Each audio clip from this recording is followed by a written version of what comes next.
Здравейте, аз съм Марко Лутяри и днеска иска да ви покажа едно вкусно ястие, къде цяла България обича, от най-малките, от най-голями. Днеска иска да ви приготвя баница, малко по мой начин, и ще го правим с домашна едросмяна лутеница на Дерони.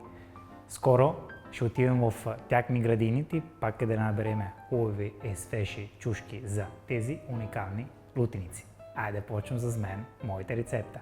Ще намажем тава с масло и почвате да загравате фурната на 180 градуса. Почваме от нашите кори за баница и почваме да ги завиваме така. И ги поставяме едно до другото, след като ги завиваме по този начин.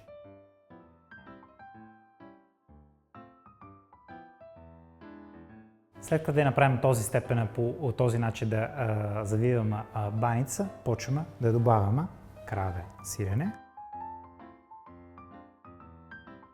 Добавяме малко парченце масло, пак по този начин. И сега е моментът да добавяме едросмяна домашна лутеница към нашата баница.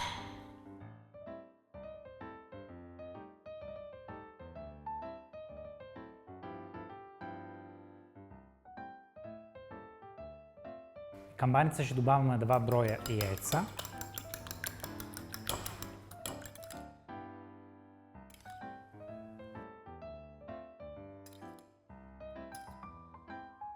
Хубаво е свеж босилик.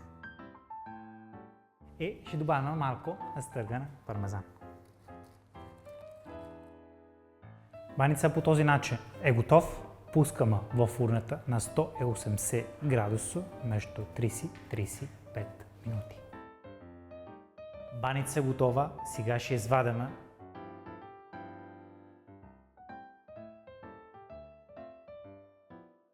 Има много хубаво аромат, много богат на вкус от мен, Марко Лутяри. Бон апетит!